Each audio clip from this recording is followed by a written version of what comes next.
Hello everyone, and welcome back to RuneScape. So I've been hard at work over the past week, working to get archaeology as high as possible. Not really, I've also been doing Big Game Hunter, but nevertheless, I have finally reached 68 archaeology, which means that we get the first big unlock that you get from the skill, which is Ancient Summoning. Now I was heading down here and I found this imp that needs freed, so we're gonna free this little guy. But then I promise we will actually get to what we need to be doing. It's just the sound effect has got to go, and this is the way to get rid of it. Why have I done this backwards? It's like I specifically try to do it the right way, and then I do it the wrong way instead. But there we go. Check. It is complete. There we go. And we can talk to him. Thanks again. Yeah, that's the second time I found this guy. You can roll this dice around, and now you have less of a chance of the Chaos Portals failing in the Infernal Source, which would be great, except part of the requirement for unlocking this is having a Chaos Star, which I added to my tool belt, and that prevents these portals from ever failing, as far as I know. So that was actually kind of pointless, but I assume there's an achievement or something related to freeing this guy. I don't know what the failure rate is at the start, but after the first dice it's 1 out of 4, and then the second one it's 1 out of 6. And it wasn't that big of a problem in the first place, so not really that concerned about it. But yes, so today we are unlocking Ancient Summoning, which is yet another mystery of the archaeology skill, and it involves coming down here to this guy. The Chaos Star will allow us to use this portal, otherwise this portal is what you study in order to gain access to him, as well as get a free Chaos Star. Alright, so here we go. Dagon the Gatekeeper. Who approaches Dagon the Gatekeeper? You are not of the Order of Dis. I am KaBob, and no, I am not of the Order. Good, that confirms they have fallen. I had assumed as much given the lack of contact over 2 millennia. That and, if the Order were still around, they would have stopped you reaching this place. And you've just been waiting here this whole time? I'm not waiting. I am trapped. I was tricked into a contract by Duchess Wharton so many years ago, and have hated this place ever since. While not a prisoner, I am literally unable to leave so long as my contract stands. However, if my contract were to be voided in some way, it states that I may only break my contract if this place falls into enemy hands in order to help protect its secrets. Are you calling me an enemy? For the purposes of my contract, you would be, for you are not of the Order. Though you need not actually be my enemy unless you choose to be, but I hope you will not do that. Why would I care to assist a demon? Helping me helps you. If you achieve my aims, you would banish me from this place, but in turn, I would owe you a debt, should you value such a thing. This place, you see, is a portal to Infernus. It is the bridge that demons traversed many millennia ago to fight in the Wars of Gods. Once my contract is voided, it decrees I return to my home there. There is enough residual energy left for one more return trip. So if I am anti-demon, you get gone, and if I'm pro-demon, I get an IOU. Okay, what would helping you entail? To gain control of the gate, you must reinitialize it. There is a 13-digit code that must be correctly input. Sounds simple enough in theory. What's the catch? Very astute. There is always a catch, isn't there? That's how I ended up in servitude to some fanatical humans. The catch is that I only know the final number in the sequence. The rest are held by my attendants, the Malabranque. They are a series of gargoyles also sat watch around the source. Each of them knows one of the other 12 digits. Take this page to note the code numbers as you learn them. Track them down, appease them, and learn their numbers. Their order forms the code sequence, and the first of them is Cagnazo. You will find it through the Ares portal in the upper ring. It also likes dogs, so have one alongside you when you go to meet it. Oh, I've already done that. Then let us deal with the next in sequence. Actually, I think I've got all of the Malabranque's numbers. Excellent. Then I shall activate the Zodiac lock for you to input the code. The 13th number is 4. A lot of the numbers are 4. Alright, so we have to press these things. I don't really know how this works, but I have over here the code so that we can figure this out. So Pisces is 0. Aries is... where is Aries? Aries is 4. Alright, I guess I'll just press Aries and see what happens. Oh, do I have to do them in a specific order? Okay, well then we start with Libra. Wherever Libra is. I thought we just had to enter the code anywhere. So Libra is 0, but do you have to enter 0? I don't really understand what press means. Oh, it worked, I guess. Alright, now we need Virgo.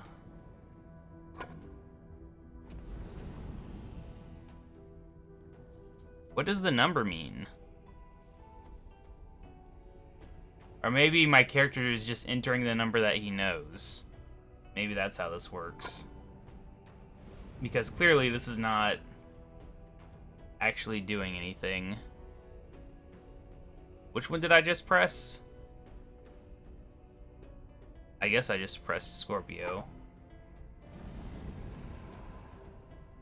Alright, so that was Aquarius. Now we need Libra. And now we need Pisces. Now we need Virgo. And now we need Aries. And then Sagittarius. And then Pisces again. Then Capricorn. Then Aquarius twice.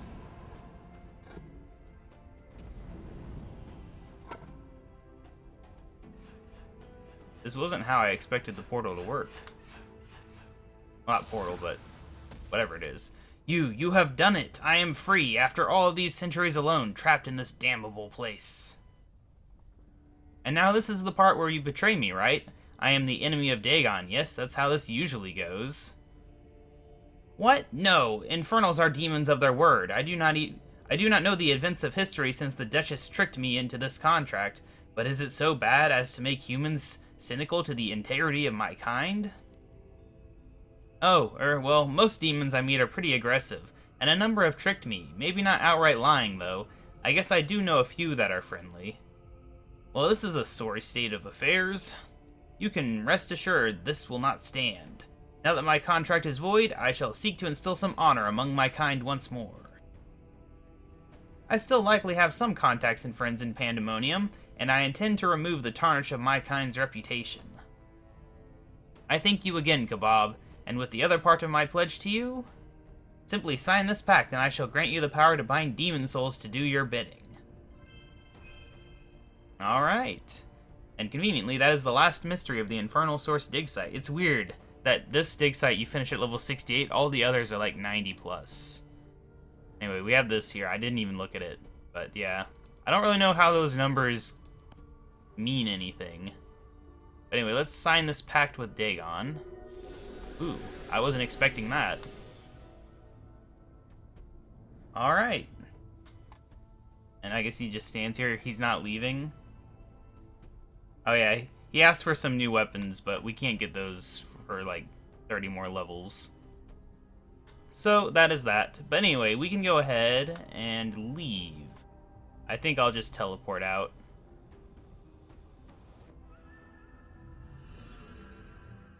Alright, so the first things first, because we have completed all the mysteries, I believe that we can go over here.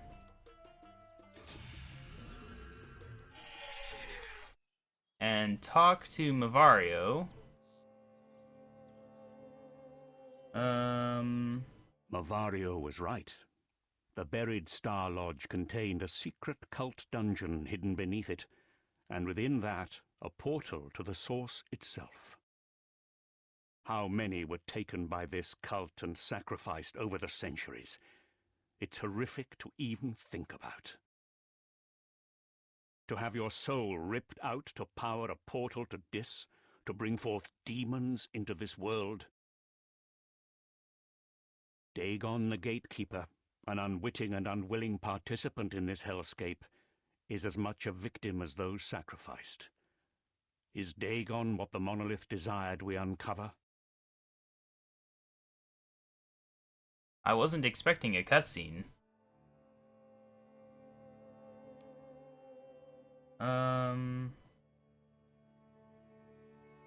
I don't know. There's supposed to be a way to get this guy as your helper.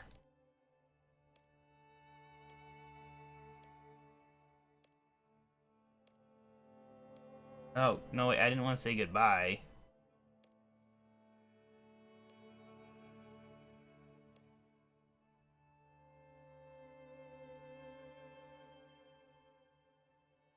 Oh well. Basically, there's supposed to be some way to make it where he'll help you out with special research and stuff. Well, not just special research, any research. But I don't actually know how to do it. Maybe it requires a higher level. But I kind of thought you could just do it once you got him unlocked. But I guess we can look on the menu and see. This is Discovery in the middle of the episode on whether or not that is how it works. Oh yeah, look at that. We can assign him to one of these spots. So you can be like, Katarina, we don't like you anymore. Oh. How do I remove you then? Get out of here. There we go. So he's a huge upgrade, but I have found out this is a cost increase. Because they call it a cost modifier there, but in other places they call it a cost buff. And obviously a cost buff is a bit vague. Is a buff increasing the cost, or is it decreasing it? Because buff would usually be a good thing, but it's also an increase. But yeah, it increases the cost. Sadly, but he has a special thing where you get a lot more materials, so he's worth using. So that's cool that we have that, and I will definitely make use of that in the future. Anyway, though, we're not here to do that. We are here to unlock the power of demons. I'm not going to mess around with all the different demons today, but I will mess around with one, and then discuss the others, and my opinions on them. Alright, so we need to go ahead and grab some supplies. I'm going to try to make 5 pouches, which we will need... Oh, I don't need these to be noted. Why are they noted? Come on. I don't think they'll work noted, honestly. Oh well. So Blood of Orcus and Hellfire Metal is what we need. And then we just need a demon. I think we gotta make these things first. How do you make these things? Alright. Oh, I need the blue charm. That would probably help. That would probably help. If we're gonna make... I think it's 5 of these. Is that what I said I'm making? Because that's what I'm making. 5 of these. Now can we just do this? How do I make this? Oh, you make them add a summoning obelisk, apparently. I did not know. Alright, well, anyway, I guess I'll stop by the one in Prif. I thought you'd just be able to make one of these. But this is a learning experience for me. I don't know how much I'm actually going to use these demons. The Water Fiend one is the one we're going to be making, because that's the one I'm most likely to be using anytime soon. Because the rest are mostly useful in combat, except for the Gargoyle, I think, which is mining. And obviously I don't need mining help right now. It would have been interesting if they added one that helped with archaeology. Like an invisible archaeology booster, a focus boost or something. Alright, well anyway, let's make 5 binding contracts. You get a little bit of experience for that. Alright, there we go. Yes, you can get some demons. Actually, this is where we needed to be anyway, so that's convenient. Alright, which place are we going? We're going to the Ancient Cavern. Fight some water fiends. I don't know what the odds are of capturing them, if it's a 100% chance or what, but I guess we're about to find out.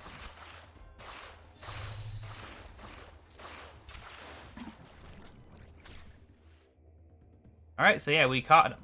So there we go. There is a binding contract for the Water Fiend, which is currently worth 140k. I'm definitely going to check if that's the case. Although, realistically, if you assume that the resources are worth, you know, 10 to 20k each, and it requires 4 materials for each one, then that would be... Okay, that wouldn't even be half the value, honestly, but we'll see what it sells for to see if this is a big profit. Is basically what I'm getting at here. Because if it's a big profit, I might make more of these. Since this isn't so bad to unlock.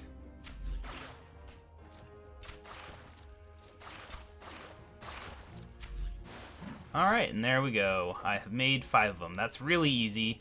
Obviously, there is this problem there. If you want the higher level ones, then you're going to have to deal with fighting higher level things. You know what? Let's just get back to the good old archaeology location. Alright, so I don't know if they're a separate area on summoning, not divination. Yes, ancient familiars. So here we can discuss them. So as you can see, they cover a wide range of levels. I'm actually surprised they start at such a low level, considering you don't get them until 68 archaeology. I feel like it might have made sense if they started at 60, but whatever. So yeah, it doesn't give any details, but basically the Hellhounds, their effect is they will absorb 10% of damage that would have hit you, and it hits them instead. So they're kind of a damage tanking one, which could be useful for me.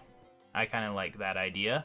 Water Fiend, of course, has a 5% chance with gathering skills of duplicating the resource and then storing it within itself. And the Blood Reaver will deal 25% of your healing as damage to its target, which sounds like it could be really powerful. But I don't know. It's like, could you just fill your inventory with the best food and just eat constantly, or do you have to be hurt first? That is the question. Like, can you just eat at full health and deal massive damage? Because that could be used to really power down single enemies. Then we have Gargoyle, which is a plus 12 mining boost. Abyssal Demon, which whenever it starts attacking someone, it teleports to them and that teleport hurts them. Which doesn't really sound that exciting, but I guess if you're fighting stuff that's a long distance from you, it might save a few seconds. Then we have the Calgarion Demon, which I probably said wrong, which is just a basic level 126 combat familiar. It does have a decent scroll effect, which gives a critical strike buff to nearby players and itself for 9.6 seconds. And then the final one, the Ripper Demon, the one that I will definitely not be using because I can't stand fighting Ripper Demons. Although maybe upgrades I get will help with that. But it just deals more damage the lower the health of the target gets. And it's supposed to be like the strongest familiar in the game as far as I know. Like, it's intended to be that, it's not just is that, but it's intentional. But yeah, that is all of them. We of course have this, but if we want to actually see my Water Fiend, we need to turn off my override. How do I do that? This. So we can go ahead and summon a Water Fiend. There we go. We have a friend now, and you get that cool little summoning thing. And yeah, I could withdraw items when I gather with him. But there are a few other things we can do, of course, which I will do, even though this is potentially an expensive prospect here. First, I'm going to try to sell one just to see what it instantly sells for, because I am curious. Obviously, the blue charms are the limiting factor here. So we'll just see if it instantly sells here. I've got this offer in because somebody was talking like, oh, they're selling super cheap, and I don't particularly believe them. However, I had the money sitting around, so I figured, you know, might as well. Okay, so no, these are not worth what they say they're worth. I figured as much. With a lot of people having 120 now, I don't know if they're going, if all the 120 people are going for 200 mil, but it feels like maybe they're not so concerned with these boosts anymore. I have no idea. Or just more and more people can make them, might be the other thing. But we can also do something I almost never do, which is actually make scrolls. I'd never do this, but we can do this. And there we have Straight Flush, which teleports all items in the inventory to the bank, which, you know, is nice if you have 20 items in the sky and you don't want to deal with it. But yeah, that is Ancient Summoning, our first big archaeology unlock. Obviously, in 2 levels, we unlocked the Stormguard Citadel, which will be interesting to check out. But then it will be a long journey up into the 80s where we unlock our first relic that I really want. I think it's level 81 for that relic. That'll be a short minute to get to that point. Have to power through all these levels to get there. But it's not so bad. The XP rate's not terrible at these levels. And I do have a new area to investigate that I have not yet messed with. We're about to get another one, for that matter. Also, at level 70, we of course get a new Mattock, and then at level 71, I can finally use my Crystal Skull Champas that I've had lying around. That's cool. But yeah, I think on Wednesday, we will be checking out the Stormguard Citadel. I will be trying to do a stream, but I'll also do an episode where we just kind of quickly check it out and so on. But yeah, I'll be level 70 by then for sure, no problem. And then perhaps on Friday, I will do the Temple of Sintistan quest. I think that is a good plan for this week. Hopefully I can stick to it. But yeah, I will see you guys later. Bye.